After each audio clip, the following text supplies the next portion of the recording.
조용한 폭풍 전야. 서울의 거대하고 복잡한 기술 기업 중 하나인 JK그룹에서 청소부로 일하는 30살 남짓의 김민지에게 새벽은 늘 고된 하루의 시작을 알리는 시간이었다. 그녀의 삶은 고된 육체노동과 만성적인 피로, 그리고 깊은 고독의 연속이었다. 매일 밤, 그녀는 작은 임대 아파트에서 혼자 간단한 저녁 식사를 했다. 그곳에서는 시계 바늘이 똑딱거리는 소리와 오래된 인스턴트 라면 냄새만이 그녀의 유일한 친구였다. 민지는 늘 자신을 드러내지 않고 조용히 지내려 했다. 벽에 녹아들듯 눈에 띄지 않으려 애썼고, 어떤 관심도 피하려 했다. 일할 때도 필요 이상으로 장갑을 끼고, 소매를 길게 늘어뜨려 손목을 가렸다. 사람들과 눈을 마주치는 것을 피했고, 언제나 고개를 숙였다. 마치 세상과 자신 사이에 보이지 않는 벽을 쌓으려는 듯 했다. 그녀의 이런 행동은 단순한 내성적인 성격이 아니라 어떤 이유로든 자신을 숨기고 싶어 하는 깊은 욕구에서 비롯된 것이었다. 어쩌면 과거의 그림자가 그녀를 쫓고 있는지도 모른다는 생각을 드는 순간도 있었다. 그녀의 삶은 마치 거친 파도가 몰아치는 바다 한가운데서 작은 조각배에 몸을 싣고 홀로 떠다니는 것과 같았다. 어느 추운 아침, 민지가 사무실을 청소하고 있을 때였다. 한 젊은 동료가 실수로 뜨거운 커피를 중요한 보고서에 쏟는 것을 보았다. 대부분의 청소부라면 못 본 척하거나 그저 더러워진 곳만 치웠을 것이다. 하지만 민지는 달랐다. 그녀는 망설임 없이 재빨리 다가가 자신만의 특별한 기술로 보고서를 복구하는 것을 도왔다. 그녀의 손놀림은 놀랍도록 민첩하고 세심했으며 얼굴에는 희미한 친절함이 맴돌았다. 이 작은 행동은 그녀의 비범한 재능과 숨겨진 따뜻한 마음씨를 보여주는 순간이었다. 젊은 동료는 고마움에 어쩔 줄 몰라 했고, 민지는 그저 조용히 미소를 지으며 다시 자신의 일로 돌아갔다. 이 순간은 아무도 주목하지 않는 곳에서 빛나는 그녀의 품격을 드러내는 고양이를 구하는 순간 Save the Cat Moment이었다. 이로 인해 독자들은 처음부터 민지에게 깊은 애정과 공감을 느끼게 될 것이다. 하지만 민지의 삶에는 이처럼 작은 친절 외에 다른 뭔가가 숨겨져 있었다. 가끔 이재준 전무의 사무실을 청소할 때 그녀는 그의 책꽂이에 꽂힌 낡은 프랑스어 책들에 시선이 멈추곤 했다. 그녀의 눈빛은 평소의 무심함과는 달리 잠시 동안 더 오래 머물렀고, 그 깊은 곳에서 희미한 빛이 스쳐 지나갔다. 마치 그 책들이 그녀의 기억 속에서 어떤 잊힌 조각을 건드리는 듯 했다. 또 다른 때에는 우연히 값비싼 만년필에 손이 닿았을 때 그녀는 무의식적으로 자신의 손목을 감싸 쥐었다. 그곳에는 희미하고 오래된 흉터가 있었는데 그녀는 재빨리 소매를 내려 가렸다. 그 흉터는 단순한 사고의 흔적처럼 보이지 않았다. 그것은 마치 어떤 비밀스러운 과거의 문신처럼 느껴졌다. 이러한 작은 행동들은 그녀의 평범한 일상 속에 감춰진 비범한 과거, 그리고 아직 드러나지 않은 재능을 암시하는 수수께끼의 씨앗이었다. 그녀의 조용한 삶 속에는 예측할 수 없는 잠재력이 숨겨져 있었고, 그것은 언젠가 그녀의 삶을 뒤흔들 준비를 하고 있었다. 민지는 매일 새벽 5시에 알람 소리에 맞춰 기계적으로 일어났다. 침대에서 벗어나 차가운 공기를 마시며 어둠 속에서 조용히 움직였다. 창밖으로는 희미한 가로등 불빛만이 어렴풋이 빛나고 있었다. 그녀의 아침은 늘 똑같았다. 믹스 커피 한 잔으로 잠을 쫓아내고 낡은 청소 도구를 챙겼다. 그녀가 일하는 건물은 서울 중심부에 우뚝 솟은 유리와 철근으로 된 거대한 건물이었다. 그곳은 깨끗하고 화려했으며 그녀의 삶과는 너무나도 동떨어져 보였다. 밤이 되면 그녀는 집으로 돌아와 혼자 저녁 식사를 준비했다. 단조로운 식사는 그녀의 일상과 다름없었다. 냉장고에서 꺼낸 차가운 반찬과 밥. 그녀는 텔레비전을 켜지 않았다. 오직 시계 바늘이 똑딱거리는 소리만이 그녀의 유일한 대화 상대였다. 창밖을 내다보면 서울의 화려한 야경이 펼쳐져 있었다. 수많은 불빛들이 반짝였지만 그녀의 마음속에는 여전히 깊은 그림자가 드리워져 있었다. 그녀는 마치 이 거대한 도시 속에서 홀로 표류하는 작은 섬 같았다. 주말에도 그녀의 삶은 크게 다르지 않았다. 그녀는 밀린 잠을 자거나 집안일을 했다. 친구는 많지 않았고 가족과의 연락도 뜸했다. 그녀는 스스로를 세상과 단절시키는 듯했다. 사람들은 그녀를 조용하고 성실한 청소부로만 알았다. 아무도 그녀의 내면 깊은 곳에 숨겨진 이야기나 재능에 대해 알지 못했다. 그녀는 그저 주어진 역할에 충실하며 존재감을 최소화하는 데 익숙해져 있었다. 그러나 이러한 조용한 삶 속에서도 그녀는 가끔씩 잊힌 꿈을 떠올리곤 했다. 언젠가 프랑스 문학을 전공하고 싶었던 열정, 그리고 프랑스어 원서를 읽으며 느꼈던 기쁨. 그녀는 그 꿈들을 마음속 깊이 묻어두고 있었다. 그녀의 침대 밑에는 낡은 프랑스어 사전 한 권이 숨겨져 있었다. 먼지가 쌓인 그 사전은 그녀의 잊힌 열정을 상징하는 듯했다. 그녀는 가끔씩 그 사전을 꺼내어 오래된 페이지들을 넘겨보곤 했다. 익숙한 단어들이 눈에 들어올 때마다 그녀의 마음 한구석에서는 희미한 불꽃이 다시 피어나는 듯했다. 이러한 작은 일상 속에서 민지의 삶은 조용히 흘러갔다. 그녀는 자신에게 닥쳐올 거대한 변화를 전혀 예상하지 못했다. 그녀의 내면에는 폭풍처럼 휘몰아칠 잠재력이 잠들어 있었지만 그녀 자신조차 그것을 깨닫지 못했다. 그러나 운명은 이미 그녀의 삶에 새로운 방향을 제시할 준비를 하고 있었다. 조용한 폭풍전야. 그녀의 삶은 이제 곧 거대한 변화의 소용돌이에 휘말릴 것이다. 중앙도 서트 르네상시바. 총마에 JK그룹의 엘리트들이 모이는 회의실은 언제나 완벽하게 정돈되어 있었고 공기마저 팽팽한 긴장감으로 가득했다. 김민지에게 그곳은 늘 일상적인 청소구역 중 하나일 뿐이었다. 먼지 하나미 없이 반짝이는 유리 테이블과 최고급 가죽 의자들은 그녀의 낡은 작업복과 극명한 대조를 이루며 그녀의 존재를 더욱 미미하게 만들었다. 그러나 그녀는 그곳에 존재했고 그곳의 모든 기운을 자신의 심장으로 빨아들이고 있었다. JK그룹은 프랑스의 거대 기술 기업인 메르트랑 테크놀로지와의 대규모 협력 사업을 준비하고 있었다. 이는 JK그룹의 미래를 좌우할 중요한 계약이었고 그만큼 회사 전체의 긴장감이 최고조에 달했다. 특히 협상 전날부터 시작된 고위 임원들과 프랑스 파트너들 간의 최종 회의는 숨막히는 분위기 속에서 진행되었다. 회의실 안에서는 중요한 프랑스어 문서들이 오고 갔고 전문 통역사가 매끄럽게 양측의 언어를 중개했다. 모든 것이 완벽해 보였다.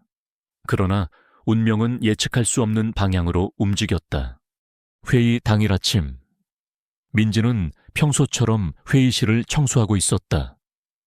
유리 테이블을 닦고 의자를 정돈하고 쓰레기통을 비웠다. 그 순간 회의실 복도 저편에서 비명에 가까운 소리가 들려왔다. 뒤이어 다급한 발소리가 쿵쿵거렸다. 잠시 후 이재준 전무의 비서가 얼굴이 하얗게 질린 채 회의실로 뛰어들어왔다. 전무님, 큰일 났습니다. 프랑스어 통역사가 갑자기 쓰러졌습니다. 병원으로 실려갔는데 급성 맹장염이라고 합니다. 비서는 숨을 헐떡이며 겨우 말을 이었다. 회의실하는 순식간에 아수라장이 되었다. 이재준 전무의 얼굴은 불그락푸르락 변했고 다른 임원들도 당황한 표정을 감추지 못했다. 중요한 회의를 불과 1시간 앞두고 발생한 최악의 사태였다. 그들은 급하게 다른 통역사를 찾으려 했지만 이 정도의 전문성과 긴급성을 요하는 통역은 쉽게 구할 수 없었다. 회의실은 일촉즉발의 위기감으로 가득 찼다. 민지는 구석에서 조용히 청소 도구를 정리하고 있었다. 그녀는 그 모든 혼란을 지켜보고 있었다. 임원들의 다급한 목소리와 절망적인 표정, 프랑스어 파트너들의 당황스러워하는 눈빛, 회사의 위기가 그녀의 가슴을 직접적으로 찔러왔다. 그녀의 심장은 빠르게 뛰기 시작했다. 그녀는 혼란스러웠다. 나애가 나설 수 있을까 하지만 사람들은 나를 누구라고 생각할까? 그저 청소부일 뿐인데 그녀의 본능은 숨고 피하라고 속삭였다. 수년간 그녀는 자신의 존재를 세상에 드러내지 않고 살아왔다. 자신을 보호하는 유일한 방법이라고 믿었다. 하지만 동시에 그녀의 마음 깊은 곳에서는 강렬한 충동이 일었다. 이 위기를 해결하고 싶은 충동, 회사를 돕고 싶은 열망, 특히 박수진 대리 그녀에게 가끔 따뜻한 말을 건네주고 작은 친절을 베풀었던 유일한 동료의 눈빛에 비친 절망을 보았을 때 그 충동은 더욱 강렬해졌다. 그녀는 과거에 박수진 대리가 서류에 커피를 쏟았을 때 그녀를 도와준 적이 있었다. 그 기억은 민지의 마음속에 작은 불씨를 지폈다. 바로 그때 이재준 전무의 거만하고 오만한 목소리가 회의실을 가득 채웠다. 그는 평소에도 직원들을 경멸하는 말투로 유명했다. 도대체 통역팀은 뭘 하는 거야? 이런 중요한 날에 사람이 없다고. 아니, 통역사들은 다 어디서 굴러먹던 사람들이야. 기본적인 외국어 능력도 없는 주제에 그의 비난은 통역팀뿐만 아니라 이 상황을 수습하지 못하는 모든 직원에게 향하는 듯했다. 그는 신경질적으로 주위를 둘러보다가 우연히 회의실 구석에 서 있는 민지를 발견했다. 그의 눈빛은 혐오와 경멸로 가득했다. 그는 마치 민지가 이 혼란의 한 부분이라도 되는 양 그녀를 비웃었다. 아이, 거기 청소부, 당신은 이런 상황을 알기나 해. 세상이 얼마나 경쟁이 치열한데 어설픈 실력으로 버틸 수 있을 것 같아. 쓸모없는 것들은 치워야지. 이재준 전무의 비아냥거리는 말은 민지의 가슴을 칼날처럼 꿰뚫었다. 그녀의 심장이 아프게 쿵쾅거렸다. 그녀는 언제나 자신을 낮추고 존재감을 없애려 노력했지만 이재준 전무의 조롱은 그녀의 마지막 자존심마저 짓밟는 듯했다. 그 순간 민지의 마음속에서 억눌렸던 무언가가 깨어났다. 오랫동안 잠들어 있던 인정받고 싶은 욕구, 그리고 그녀가 감춰왔던 재능을 세상에 드러내고 싶은 열망이 폭발하듯 솟아올랐다. 더 이상 물러설 곳이 없었다. 이 순간 이후로 민지는 더 이상 이전의 조용한 청소부로 돌아갈 수 없었다. 이재준 전무의 비아냥거림은 그녀를 새로운 여정으로 강제하는 돌아올 수 없는 지점, 포인트 오브 노 리턴이 되었다. 그녀는 이제 더 이상 숨어 있을 수 없었다. 그녀의 삶은 이제 예측 불가능한 새로운 방향으로 나아가야만 했다. JK그룹의 엘리트들이 모이는 회의실은 언제나 완벽하게 정돈되어 있었고 공기마저 팽팽한 긴장감으로 가득했다. 김민지에게 그곳은 늘 일상적인 청소 구역 중 하나일 뿐이었다. 먼지 하나 쉽시부이래 단어 없이 반짝이는 유리 테이블과 최고급 가죽 의자들은 그녀의 낡은 작업복과 극명한 대조를 이루며 그녀의 존재를 더욱 미미하게 만들었다. 그러나 그녀는 그곳에 존재했고 그곳의 모든 기운을 자신의 심장으로 빨아들이고 있었다. JK그룹은 프랑스의 거대 기술 기업인 베르트랑 테크놀로지와의 대규모 협력 사업을 준비하고 있었다. 이는 JK그룹의 미래를 좌우할 중요한 계약이었고 그만큼 회사 전체의 긴장감이 최고조에 달했다. 특히 협상 전날부터 시작된 고위 임원들과 프랑스 파트너들 간의 최종 회의는 숨막히는 분위기 속에서 진행되었다. 회의실 안에서는 중요한 프랑스어 문서들이 오고 갔고 전문 통역사가 매끄럽게 양측의 언어를 중개했다. 모든 것이 완벽해 보였다. 그러나 운명은 예측할 수 없는 방향으로 움직였다. 회의 당일 아침, 민지는 평소처럼 회의실을 청소하고 있었다. 유리 테이블을 닦고 의자를 정돈하고 쓰레기통을 비웠다. 그 순간 회의실 복도 저편에서 비명에 가까운 소리가 들려왔다. 뒤이어 다급한 발소리가 쿵쿵거렸다. 잠시 후 이재준 전무의 비서가 얼굴이 하얗게 질린 채 회의실로 뛰어들어왔다. 전무님, 큰일 났습니다. 프랑스어 통역사가 갑자기 쓰러졌습니다. 병원으로 실려갔는데 급성 맹장염이라고 합니다. 비서는 숨을 헐떡이며 겨우 말을 이었다. 회의실 안은 순식간에 아수라장이 되었다. 이재준 전무의 얼굴은 불그락부르락 변했고 다른 임원들도 당황한 표정을 감추지 못했다. 중요한 회의를 불과 1시간 앞두고 발생한 최악의 사태였다. 그들은 급하게 다른 통역사를 찾으려 했지만 이 정도의 전문성과 긴급성을 요하는 통역은 쉽게 구할 수 없었다. 회의실은 일촉즉발의 위기감으로 가득 찼다. 민지는 구석에서 조용히 청소 도구를 정리하고 있었다. 그녀는 그 모든 혼란을 지켜보고 있었다.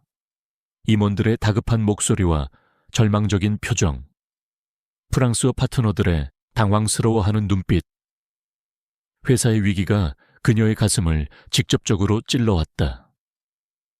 그녀의 심장은 빠르게 뛰기 시작했다. 그녀는 혼란스러웠다. 나이가 나설 수 있을까 하지만 사람들은 나를 누구라고 생각할까?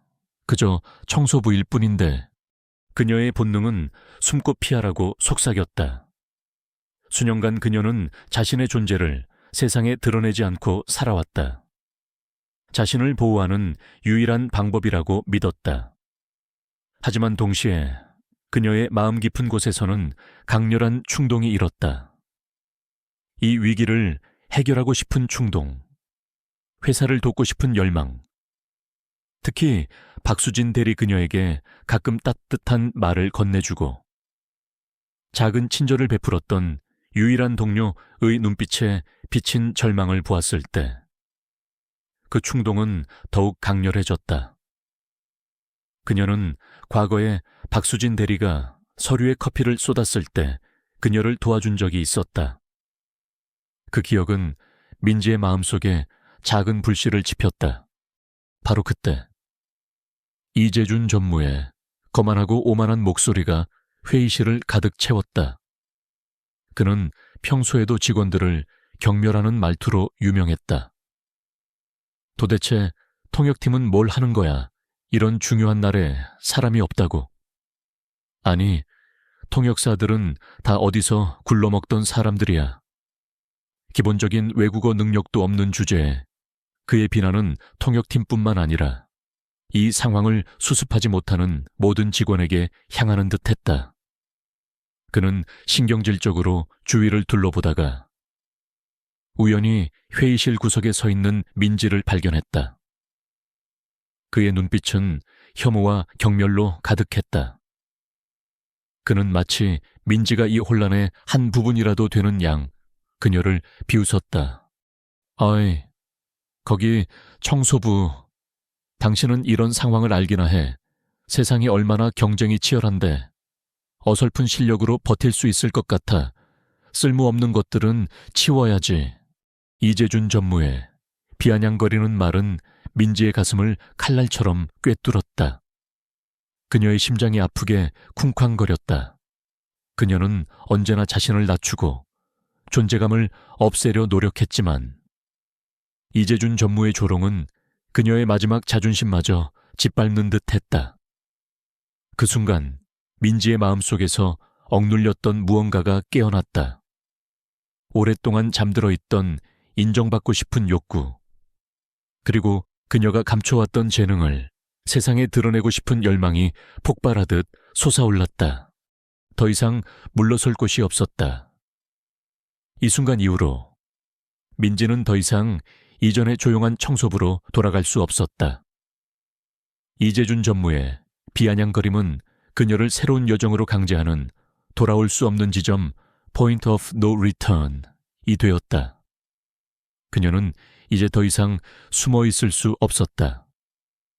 그녀의 삶은 이제 예측 불가능한 새로운 방향으로 나아가야만 했다. 회의실은 여전히 혼란의 도가니였다. 임원들은 초조하게 휴대전화를 붙잡고 다른 통역사를 찾아보려 했지만 서울 시내에서 이런 긴급 상황에 대처할 만한 최고 수준의 프랑스어 통역사를 찾는 것은 불가능에 가까웠다.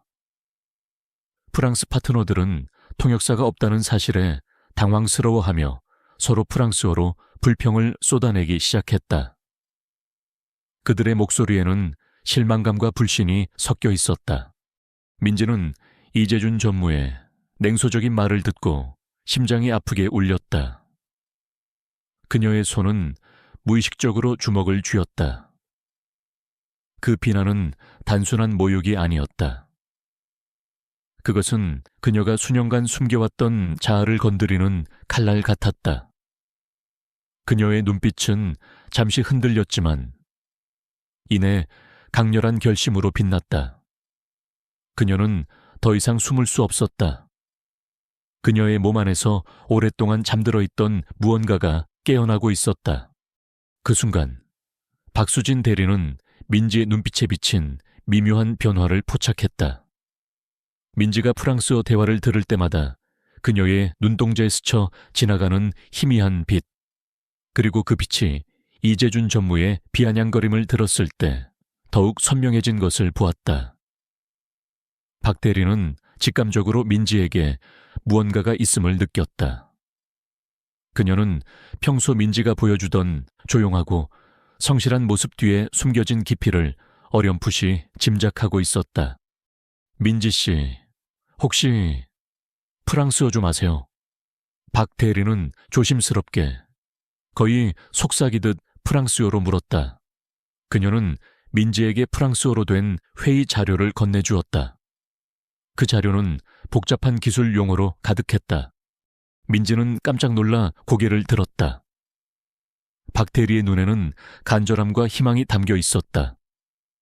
민지는 잠시 망설였다. 수년간 숨겨왔던 자신의 비밀을 이 순간 드러내야 하는가 두려움이 그녀를 짓눌렀다. 하지만 박 대리의 얼굴에 비친 절박함, 그리고 자신이 이 위기를 해결할 수 있다는 희미한 확신이 그녀를 움직였다. 그녀는 심호흡을 했다. 네, 아주 조금요. 민지는 한국어로 대답했다. 하지만 그녀의 눈은 이미 박 대리가 건넨 프랑스어 자료를 빠르게 스캔하고 있었다. 그녀의 눈은 평소와 달리 놀랍도록 빠르고 정확하게 문서를 훑어보고 있었다. 조금이라도 괜찮아요. 지금은 지푸라기라도 잡는 심정입니다. 혹시 이 자료에 대해 뭔가 아시는 게 있나요? 박 대리는 더욱 간절하게 물었다. 민지는 프랑스어 자료의 한 부분을 손가락으로 가리켰다. 여기 이 부분은 번역이 좀 잘못된 것 같습니다. 이 기술 용어는 분산형 클라우드 네트워크가 아니라 분산형 자율 클라우드 시스템이라고 번역해야 정확한 의미가 전달될 겁니다. 프랑스어권에서는 이 용어를 좀 더 광범위하게 사용하거든요.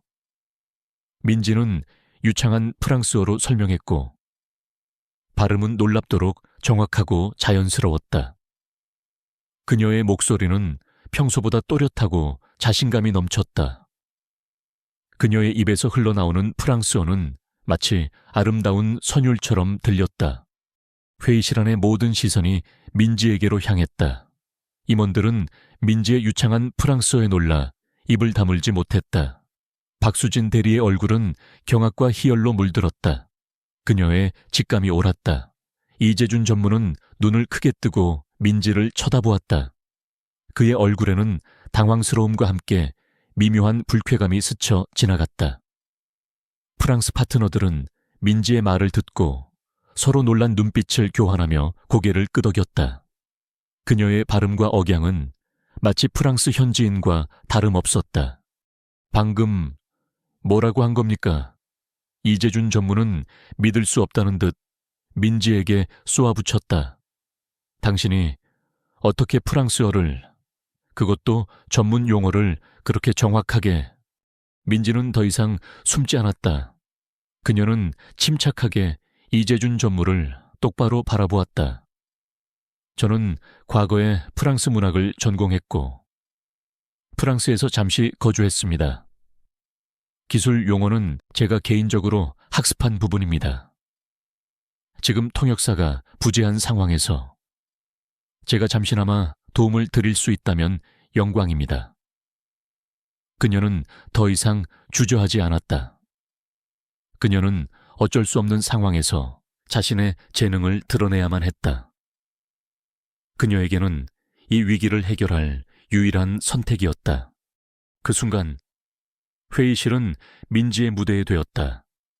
그녀는 의도적으로 자신의 재능을 과시하려 한 것이 아니었다. 단지 주어진 상황에서 문제를 해결하기 위해 그녀가 가진 유일한 무기를 꺼내든 것뿐이었다. 그리고 그 무기는 상상 이상으로 강력했다. 이재준 전무의 얼굴은 하얗게 질렸다. 청소부 주제에 감히 자신 앞에서 이런 능력을 보이다니.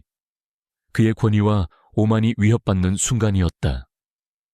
그의 마음속에는 당혹감과 함께 강렬한 질투심이 불타올랐다. 일가의 청소부가 이런 고급 언어를 유창하게 하다니 이건 말도 안 돼. 그는 즉시 비서에게 민지의 이력을 철저히 조사하라고 지시했다. 그의 머릿속에는 이미 민지의 재능을 깎아내리고 그녀를 공영에 빠뜨릴 음모가 그려지고 있었다. 그는 민지를 그저 어쩌다 주워들은 지식을 가진 자로 폄하하거나 심지어 불순한 의도를 가진 자로 몰아갈 계획을 세웠다. 프랑스 파트너들은 민지의 유창한 프랑스어와 전문적인 설명에 깊은 인상을 받았다. 그들은 민지가 회의에 임시 통역사로 참여해 주기를 요청했다. 민지는 그들의 요청을 받아들였고 즉시 통역을 시작했다. 그녀의 목소리가 회의실을 채우자 분위기는 순식간에 진정되었고 회의는 다시 원활하게 진행되었다.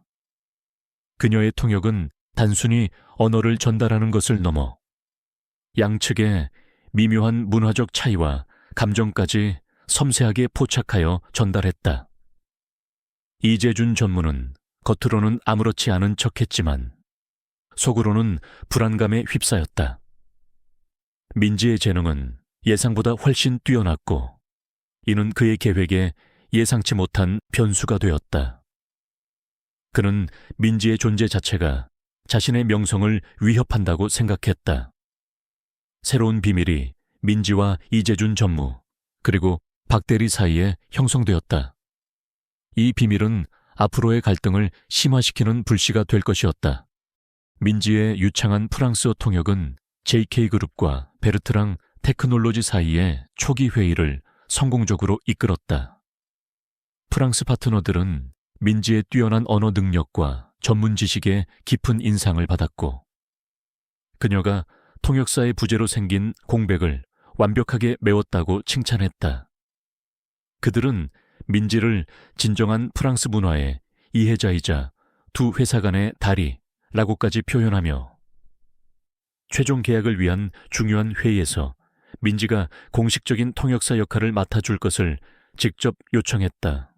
이는 민지에게 최후의 시험을 의미했다. 회의실. 그녀가 매일 청소하던 그곳이 이제는 그녀의 상징적인 경기장이 되었다. 그곳은 그녀가 가장 낮게 평가받던 장소이자 그녀의 재능이 세상에 드러날 결정적인 무대였다. 성공한다면 그녀의 삶은 송두리째 바뀔 것이고 실패한다면 그녀는 다시 어둠 속으로 숨어들어야 할 것이다. 민지는 엄청난 압박감에 직면했다. 그녀는 최종 계약 회의에서 오고 갈 첨단 기술, 용어와 복잡한 비즈니스 개념들을 완벽하게 통역하기 위해 밤낮으로 프랑스어 자료들을 파고들었다. 잠시도 쉴 틈 없이 그녀는 프랑스어 기술 문서와 비즈니스 보고서들을 읽고 또 읽었다. 익숙하지 않은 새로운 용어들을 익히기 위해 밤을 새우기 일쑤였다. 그녀의 눈은 피로로 붉게 충혈되었지만 그녀는 결코 포기하지 않았다. 이 기회는 그녀의 삶을 바꿀 유일한 기회였고 그녀는 반드시 성공해야만 했다. 그러나 이재준 전무는 민지를 가만두지 않았다. 그의 마음속에는 민지에 대한 질투와 경멸이 독버섯처럼 자라나고 있었다. 일가의 청소부가 나보다 더 주목을 받다니. 말도 안 돼. 그는 민지의 갑작스러운 재능 발현이 자신의 이미지와 권력을 위협한다고 생각했다. 그는 민지의 능력에 대한 의심과 비아냥거림을 회사 내부에 퍼뜨리기 시작했다. 임원 회의에서 그는 어쩌다 운이 좋아 프랑스어를 좀 하는 것뿐 이라며 민지의 능력을 폄하했다. 또한 그는 교묘하게 몇몇 직원들을 조종하여 민지에게 의도적으로 어려움을 주도록 만들었다. 일부 직원들은 민지가 통역을 준비하는 데 필요한 중요 정보를 잘못 전달하거나 회의 자료를 뒤섞어 그녀를 혼란스럽게 만들었다. 또 다른 직원들은 그녀가 지나갈 때마다 청소부가 회의를 진행한다니 웃기는군 이라며 비웃거나 분명 뭔가 다른 꿍꿍이가 있을 거야 라며 비방했다. 이재준 전무는 심지어 민지의 학력과 과거 경력을 은밀히 조사하여 그녀가 숨기고 있는 약점을 찾아내려 했다. 그는 민지를 공개적으로 망신주고 그녀의 능력이 부족함을 증명하기 위해 모든 수단을 동원했다. 민지는 이 모든 의심과 조롱 속에서 철저히 고독했다. 박수진 대리는 민지를 지지하려 노력했지만 이재준 전무의 감시 아래에서 그녀를 공개적으로 도울 수는 없었다. 박 대리의 얼굴에는 늘 걱정이 가득했지만 그녀는 멀리서 민지를 응원할 수밖에 없었다. 민지는 혼자서 이 모든 압박을 견뎌내야 했다. 그녀는 마치 사막 한가운데 홀로 선 나무처럼 고독했다. 시간은 그녀의 편이 아니었다. 최종 회의는 코앞으로 다가왔고 그녀의 어깨에는 회사의 운명과 그녀 자신의 미래가 달려 있었다. 이재준 전무는 민지를 완전히 무너뜨리기 위한 함정을 준비했다. 그는 최종 회의에서 자신이 발표할 내용 중 일부러 매우 어렵고 난해한 프랑스어 기술 용어를 삽입했다. 이 용어는 일반적인 프랑스어 통역사조차도 생소할 만한 복잡한 전문 용어였다. 그는 또한 프랑스 파트너들에게도 유사한 방식으로 질문을 던지도록 유도하여 민지가 통역에 실패하게 만들 계획을 세웠다. 그는 민지가 이 용어를 통역하지 못하거나 심지어 틀리게 통역하면 회의 분위기가 깨지고 계약이 무산될 것이라고 계산했다. 그렇게 되면 민지의 능력은 완전히 의심받게 될 것이고 그는 그녀를 사기꾼으로 몰아갈 수 있을 것이었다. 이 함정은 민지의 머리 위에 드리워진 가까운 위협이었다. 민지는 이재준 전무의 음모를 알지 못했지만 그녀는 알 수 없는 불안감에 시달렸다. 그녀는 프랑스어 자료들을 반복해서 읽으면서 혹시 모를 어려운 용어나 표현이 있을까봐 꼼꼼하게 확인했다. 잠들기 직전까지 프랑스어 단어들을 중얼거렸고 꿈속에서도 프랑스어로 회의를 하는 악몽에 시달렸다. 그녀는 자신의 모든 지식과 경험, 그리고 잠재된 능력을 끌어내야만 했다. 시간이 촉박했고 그녀의 어깨는 무거웠다. 이 싸움은 단순히 개인적인 것이 아니었다. 그것은 숨겨진 재능이 사회의 편견과 싸워 이기는 싸움이었고 그녀는 혼자서 그 모든 것을 감당해야만 했다. 그녀의 내면에서는 두려움과 결의가 뒤섞여 요동쳤다. 최후의 시험은 이제 막 시작되려 하고 있었다. JK그룹의 회의실은 숨막히는 긴장감으로 가득했다. 반짝이는 유리 테이블 위에는 프랑스 파트너들과 JK그룹의 고위 임원들이 자리를 잡고 있었다. 그들의 표정에는 비장함과 함께 기대감이 교차했다. 이재준 전무는 비아냥거리는 미소를 애써 감추며 자리에 앉아 있었고 그의 눈은 민지를 향해 차가운 승리감을 내비치고 있었다. 그는 민지가 무너지기를 간절히 바랐다. 민지는 회의실 한쪽에서 대기하고 있었다. 그녀의 심장은 천둥처럼 울렸고 손에는 땀이 흥건했다. 그녀는 최선을 다해 정돈된 옷차림을 했지만 이 공간의 압도적인 분위기 속에서 그녀의 모습은 여전히 작고 초라해 보였다. 그러나 그녀의 눈빛은 흔들리지 않았다. 그녀는 지난밤의 피로와 불안감을 뒤로하고 오직 이 순간에만 집중했다. 그녀는 반드시 이겨야 했다. 모두에게 좋은 아침입니다.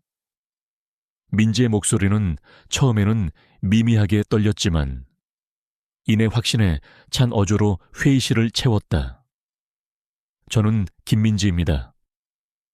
오늘 저는 양사 간의 성공적인 계약을 위해 최선을 다해 통역하겠습니다. 회의가 시작되자 민지는 놀라운 집중력과 전문성을 발휘했다. 그녀는 양측의 복잡한 기술, 용어와 미묘한 비즈니스 전략을 완벽하게 통역했다. 그녀의 목소리는 명료하고 정확했으며 프랑스어와 한국어를 오가는 전화는 물 흐르듯 자연스러웠다. 그녀의 발음은 완벽했고 억양은 원어민과 다름없었다. 임원들은 그녀의 통역 실력에 점점 더 놀라는 표정을 지었다.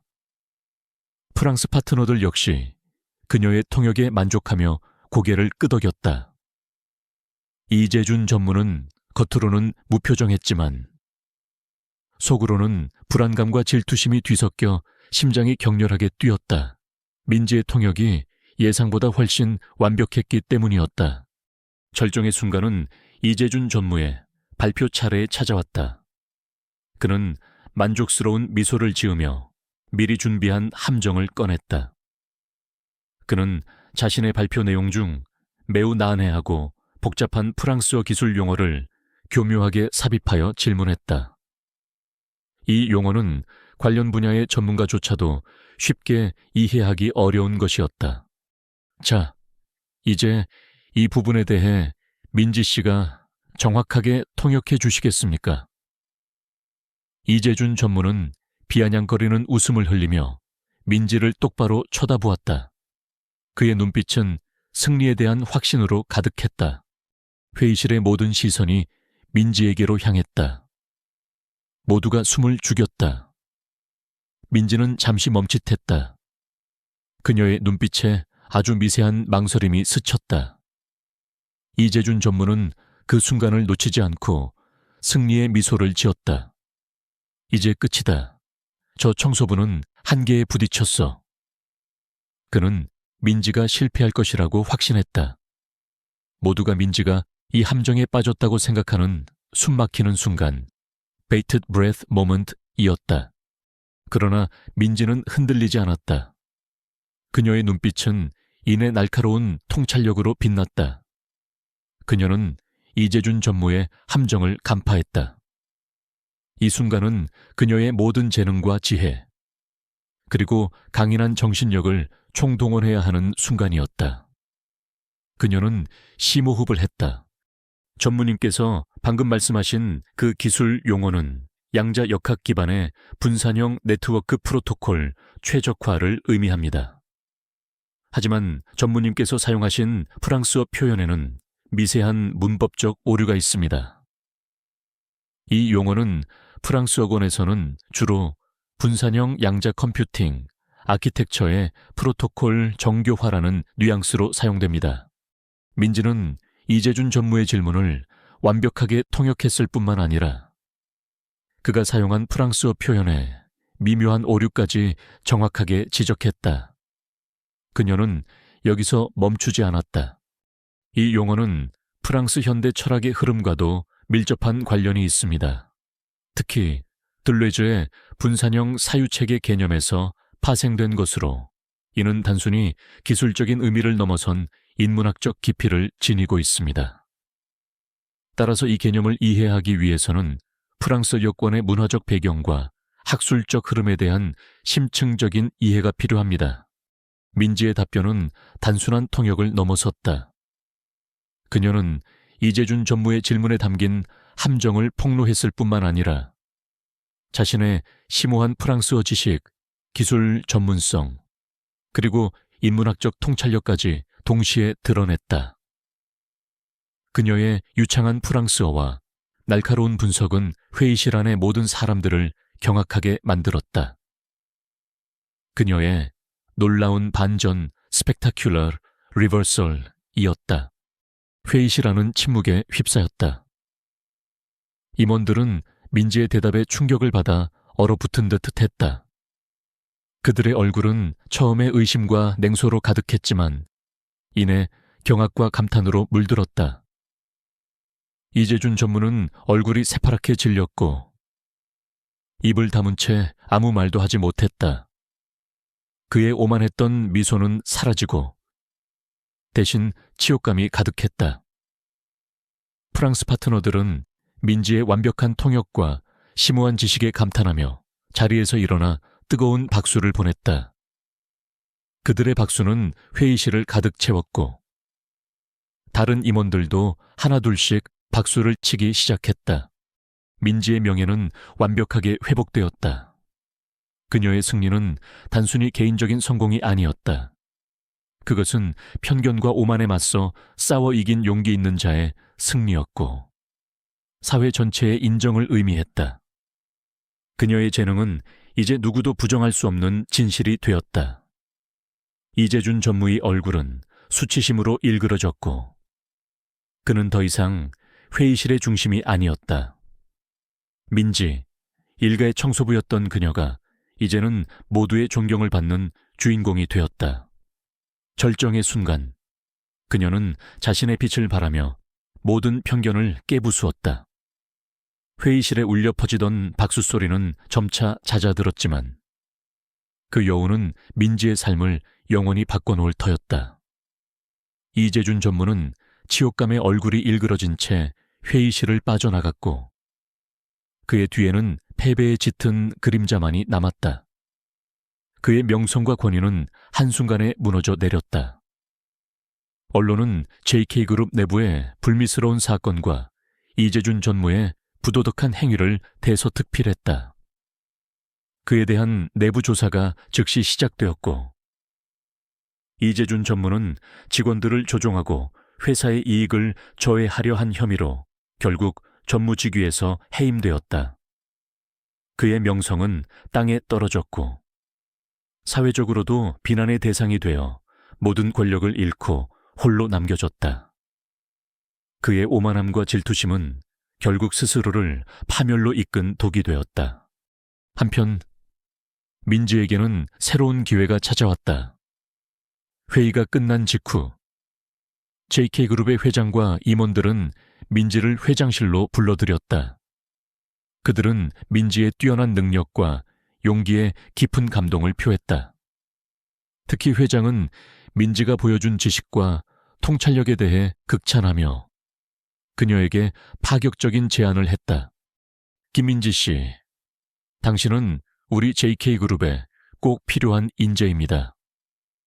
오늘 당신이 보여준 능력은 우리가 미처 알지 못했던 보석과 같았습니다. 당신의 재능을 청소부로 썩히는 것은 회사와 사회에 큰 손실입니다. 당신을 국제 프로젝트 담당 이사 직책으로 특별 채용하고 싶습니다.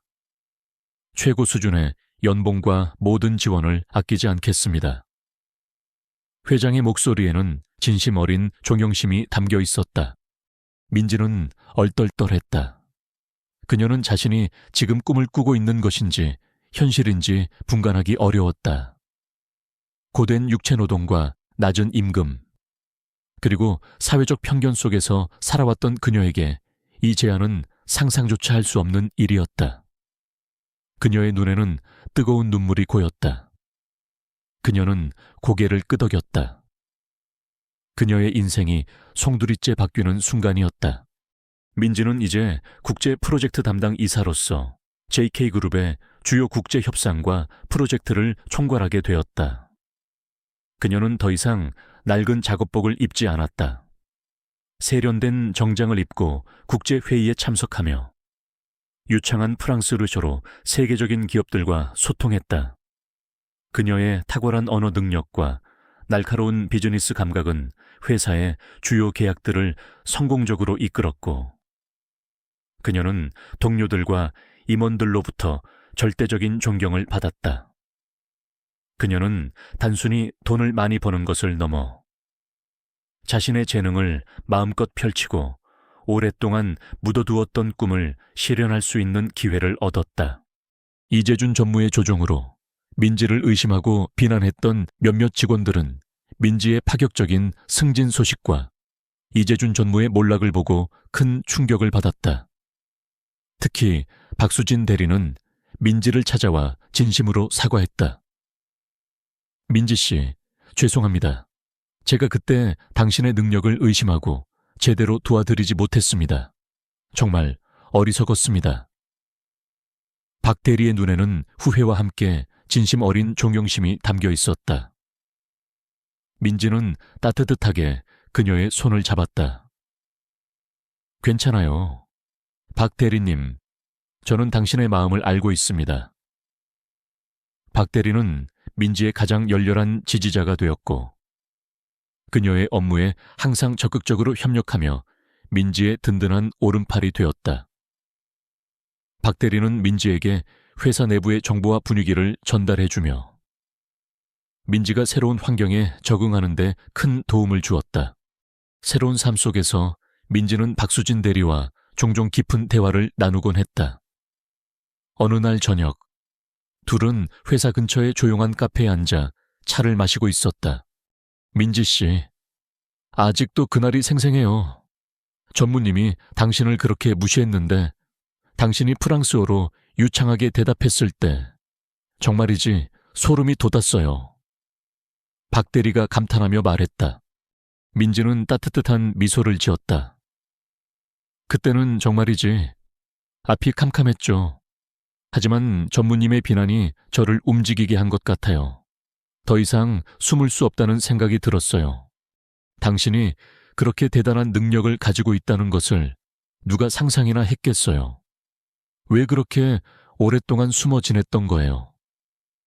박 대리가 조심스럽게 물었다. 민지는 창밖을 바라보며 잠시 생각에 잠겼다. 과거에는 여러 가지 사정이 있었어요. 저의 능력이 오히려 저를 힘들게 할 때도 있었죠. 하지만 이제는 아니에요. 이제는 저의 능력을 좋은 일에 쓸 수 있게 되었으니 정말 감사할 따름입니다. 그녀의 목소리에는 진심 어린 감사가 담겨 있었다. 그들은 자신들의 과거를 돌아보며 그 모든 역경과 고난이 오늘날의 자신들을 만들었다는 것을 깨달았다. 민지는 자신의 숨겨진 삶이 끝났음을, 그리고 새로운 목적을 찾았음을 깨달았다. 그녀의 삶은 이제 더 이상 고독하지 않았다. 그녀는 자신의 재능을 인정받고 존중받는 삶을 살게 되었다. 박 대리는 민지에게 회사 생활의 노하우를 알려주며 그녀가 JK그룹에서 성공적으로 자리 잡을 수 있도록 도왔다. 그들의 대화는 깊어지고 둘의 우정은 더욱 단단해졌다. 새로운 평온이 그들의 삶을 감쌌고 그 평온은 진실과 존중, 그리고 우정 위에 굳건히 세워졌다. 1년 후, 김민지의 삶은 이전과는 비교할 수 없을 정도로 찬란하게 피어났다. 그녀는 JK그룹의 국제 프로젝트 담당 이사로서 성공적인 경력을 쌓았을 뿐만 아니라 많은 사람들에게 영감을 주는 존재가 되었다. 그녀의 삶은 이제 더 이상 낡은 아파트와 인스턴트 라면 냄새로 채워지지 않았다. 그녀는 서울 도심의 넓고 쾌적한 아파트에서 살며 여유롭게 자신이 좋아하는 취미 생활을 즐겼다. 그녀는 바쁜 업무 속에서도 자신의 삶을 가꾸고 내면의 평화를 찾는 데 시간을 할애했다. 그녀는 이제 더 이상 어둠 속에 숨어 지내지 않았다. 그녀의 존재는 빛으로 가득 찼다. 민지는 이제 단순한 성공한 임원이 아니었다. 그녀는 수많은 강연 요청을 받으며 역경을 이겨낸 용기와 재능의 상징으로 불렸다. 그녀는 자신의 경험을 통해 사람들에게 희망과 용기를 전파하는 데 힘썼다. 강연장에서는 그녀의 이야기에 감동받은 수많은 사람들이 박수를 보내며 눈물을 흘렸다. 그녀의 목소리는 자신감과 열정으로 가득 찼고 그녀의 말 한마디 한마디는 사람들의 마음에 깊은 울림을 주었다. 그녀는 이제 진정한 리더이자 멘토가 되었다. 민지는 자신의 성공을 사회에 환원하는 데 주저하지 않았다. 그녀는 자신의 경험을 바탕으로 루못라는 이름의 장학재단을 설립했다. 라틴어로 빛을 의미하는 루모스 재단은 뛰어난 언어 재능을 가지고 있지만 어려운 환경 때문에 꿈을 펼치지 못하는 학생들을 지원했다. 민지는 정기적으로 학교를 방문하여 학생들에게 직접 프랑스어를 가르치고 자신의 이야기를 들려주며 꿈과 희망을 심어주었다. 그녀는 학생들의 눈에서 자신의 어린 시절을 보았고 그들에게 자신이 겪었던 고통을 되풀이하지 않도록 돕고 싶었다. 루모스 재단의 지원을 받은 학생들은 민지의 지도를 받으며 꿈을 키웠고 그들 중 많은 수가 명문대학에 진학하거나 국제적인 기업에 취업하여 성공적인 삶을 살게 되었다. 민지는 그들의 성장을 지켜보며 큰 보람을 느꼈다. 그녀는 자신의 재능을 통해 다른 사람들의 삶에 긍정적인 영향을 미칠 수 있다는 사실에 깊은 만족감을 느꼈다. 그녀는 이제 빛을 찾았을 뿐만 아니라 그 빛을 다른 사람들에게도 비춰주는 존재가 되었다. 이야기는 한 해가 지난 어느 여름날 루모스 재단의 장학금 수여식에서 막을 내린다. 민지는 강단에 올라 수많은 학생들과 학부모들 앞에서 유창한 프랑스어로 축사를 하고 있었다. 그녀의 목소리는 힘이 넘쳤고 그녀의 눈빛은 자신감과 열정으로 빛났다. 그녀는 자신의 이야기와 함께 학생들에게 꿈을 향해 나아가라고 격려했다. 축사를 마친 민지는 따뜻한 박수갈채 속에서 학생들에게 직접 장학증서를 수여했다. 학생들은 그녀의 손을 잡고 눈물을 흘리며 감사를 표했다.